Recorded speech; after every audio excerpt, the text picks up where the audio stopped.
Hello dear students, this is Professor Milind Patwardhan and I am going to take the topic on diffraction of light.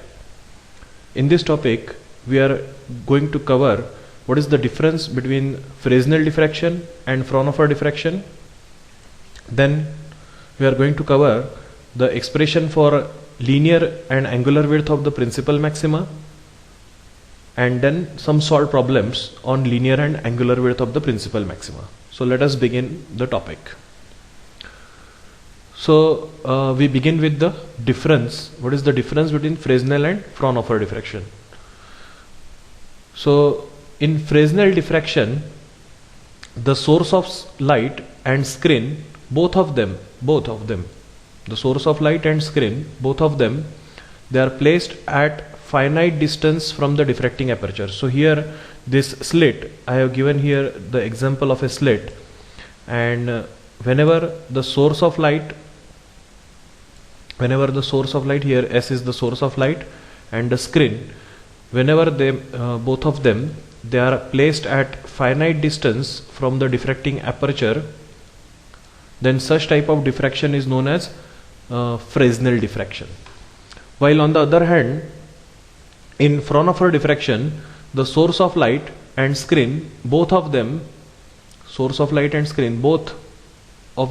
they are placed at infinite distance from the diffracting aperture. So here again, this is a slit which is a diffracting aperture, and the source of light and screen, they are placed at infinite distance from the diffracting aperture. So that is why I have here labeled that it is the light is coming onto the slit from a very distant source, and the diffracted rays, they are traveling towards a distant screen. So they are placed at infinite distance from the diffracting aperture.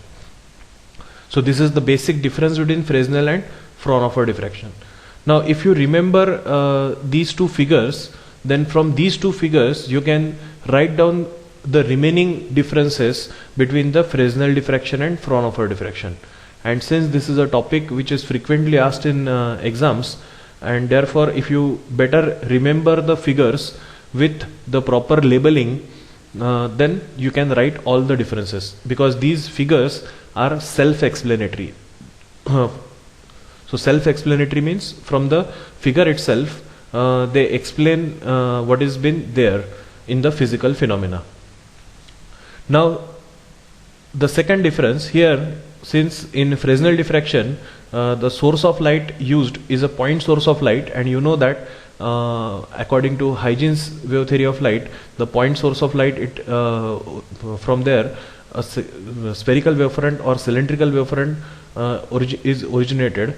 So it is a source of either a spherical wavefront or cylindrical wavefront, and therefore the incident wavefront is spherical or cylindrical. Similarly, the diffracted wavefront from the slit is also either spherical or cylindrical. So here the incident and diffracted wavefronts, they are either spherical or cylindrical, while here since the source and screen, they are placed at infinite distance from the diffracting aperture, and therefore here the incoming wavefront or the incident wavefront on the slit is a plane wavefront, as well as the diffracted wavefront is also a plane wavefront. So the incident and diffracted wavefronts are plane in case of Fraunhofer diffraction. Then since the source of light and screen, they are placed at finite distance from the diffracting aperture in case of Fresnel, and therefore in order to study the Fresnel diffraction in laboratory, you do not require any lens.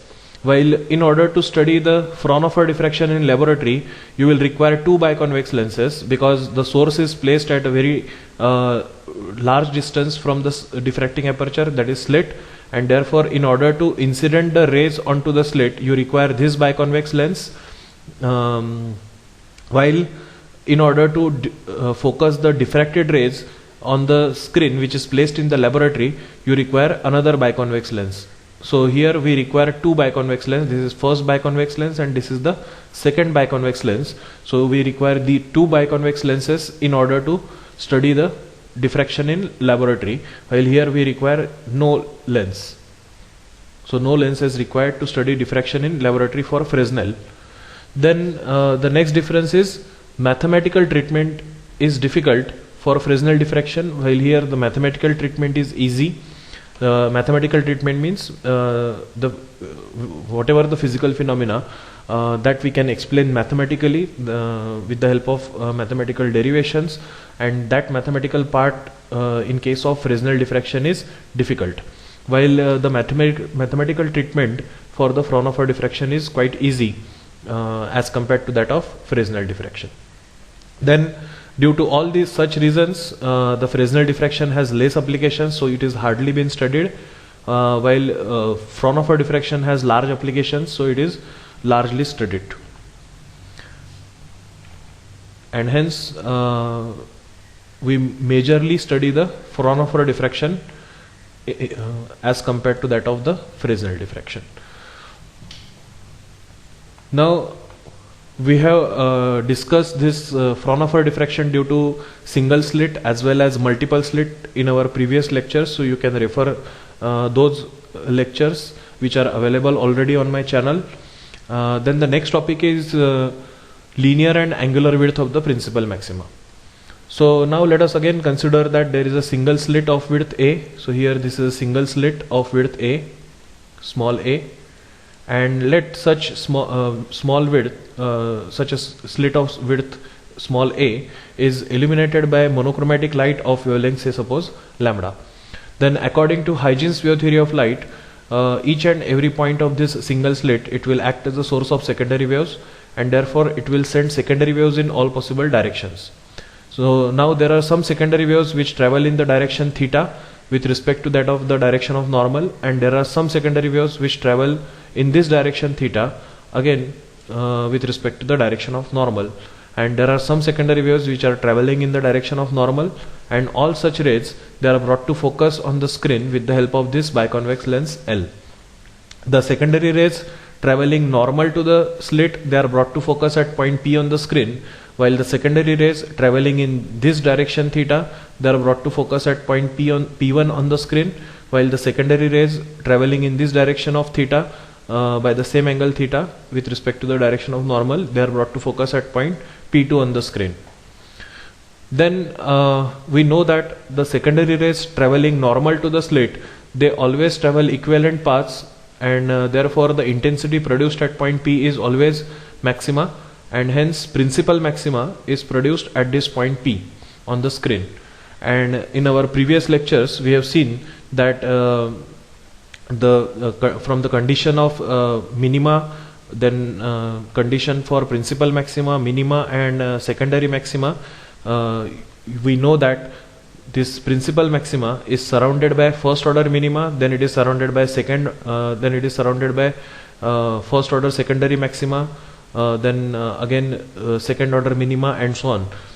So here the first order minima, it lies symmetrical with respect to that of the principal maxima. So let us assume that in this direction theta with respect to the direction of normal along P1, here first order minima is produced, also in the same direction theta with respect to the direction of normal in this direction, that is P2, here also the first order minima is produced. So now we want to find out what is the angular width of the principal maxima, means what is the angular spread of the principal maxima on the screen, and what is the linear spread or linear width of the principal maxima on the screen. So this will be your linear spread and this will be your angular spread.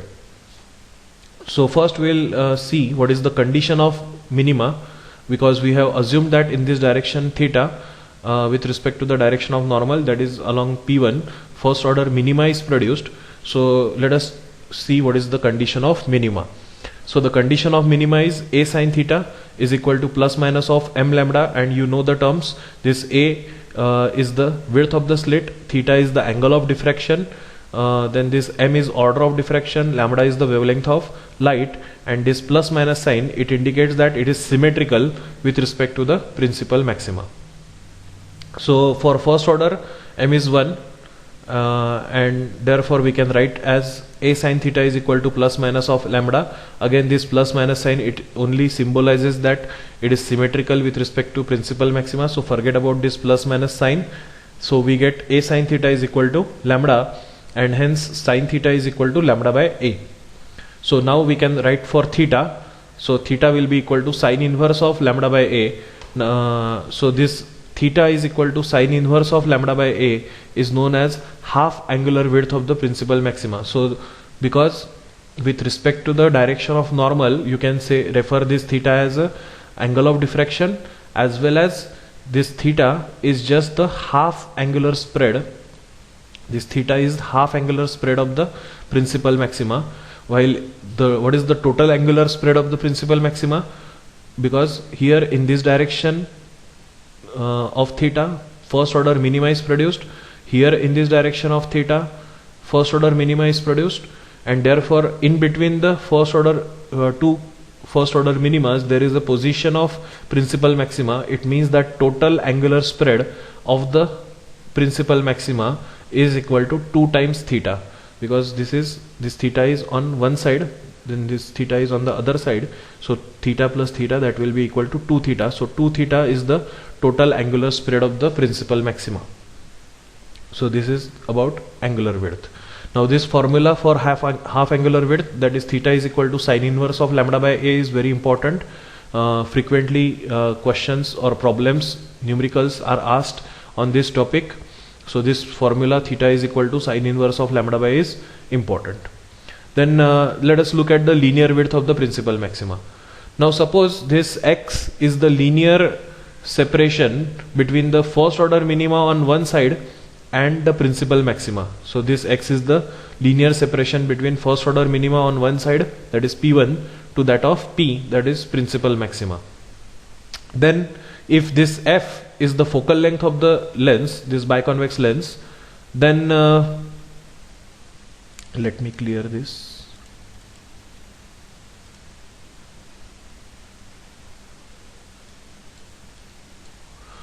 Okay, so now this x is the linear separation between the first order minima on one side to that of the principal maxima, and if this f is the focal length of this biconvex lens L, then we have one result from the optics, that if the lens is very close to the diffracting aperture, that is slit, or if the lens is far away from the screen, then from the results of optics we can write for sine of theta as sine theta is equal to x by f, where this x is the linear separation between first order minima on one side to that of the principal maxima, and this f is the focal length of the lens.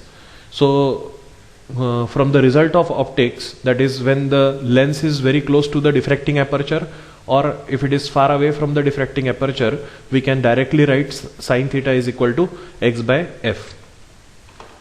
But we have already demonstrated here from the condition of minima that this sine theta is equal to lambda by a.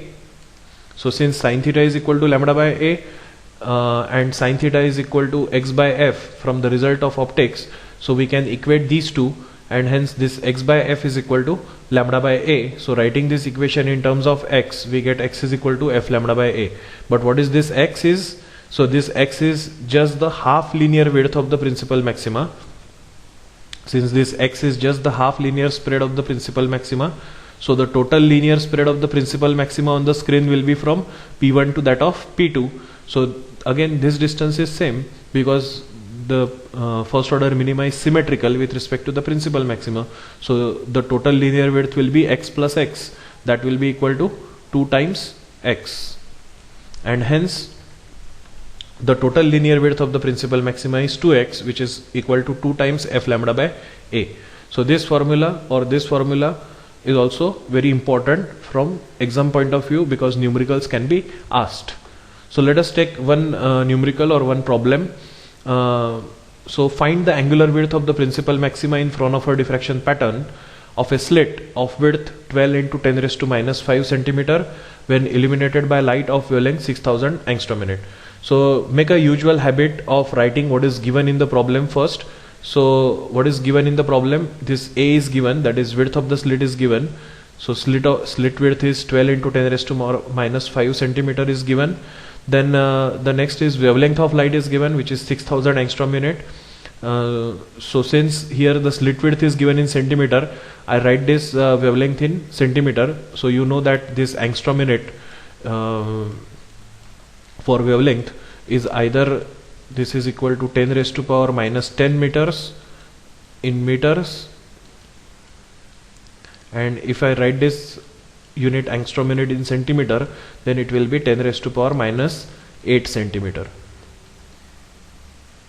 So here my wavelength is 6000 into 10 raised to power minus 8 centimeter, because I need to convert in the same units. Then what you have to find? You have to find the half angular width of the principal maxima. This is what you have to find out. So let us find out what is theta. So we know already what is the formula for half angular width theta. Theta is equal to sine inverse of lambda by a. So that will be equal to sine inverse of lambda, which is 6000 into 10 raised to minus 8 divided by a, where this a is 12 into 10 raised to minus 5. So that will be equal to sine inverse of half, and hence if you solve this, you get the answer as theta is equal to 30 degrees. So this is our answer. Then the next problem is plane waves of monochromatic wavelength 6000 angstrom minute falls normally on a single slit of width 0.2 mm. Calculate the linear width of principal maxima observed on the screen placed 2 meters away. So again, let us write down what is given in the problem. Here wavelength of incident light is given, which is 6000 angstrom minute. So this is given in the problem. Then the width of the slit is given, which is 0.2 mm. Then focal length of the lens is also given, because here it is observed on the screen which is placed 2 meters away. So as the lens is very close to the diffracting aperture, or the lens is far away from the screen, it means that the focal length of the lens is given, which is 2 meters. So then you have to calculate what is the linear width of the principal maxima, that is 2x. This is what you have to calculate. Now if you look at the problem, then here you observe that all the data which is given has different units. Here wavelength is given in angstrom minutes, width of the slit is given in mm, and here focal length is given in meters. So you have to convert all of them in a same unit. So we know that half linear width of the principal maxima is x is equal to f lambda by a. So the total linear width will be 2 times x, which is equal to 2 times f lambda by a. Let us substitute here values of f lambda and a, and you will get the answer. Simple. But you have to just make the units equal. So here this will be 2 times. I keep the unit in centimeters, so that will be 2 times f, where f is the focal length, which is 2 meters. So 2 meter in centimeter, that will be equal to 200 centimeter multiplied by wavelength, that is 6000 into 10 raised to power minus 8 divided by width of the slit. So it is 0.2 mm, that will be in centimeter, which is 2 into 10 raised to power minus 2. So the answer is 1.2 centimeters. So this is the answer. Okay, thank you.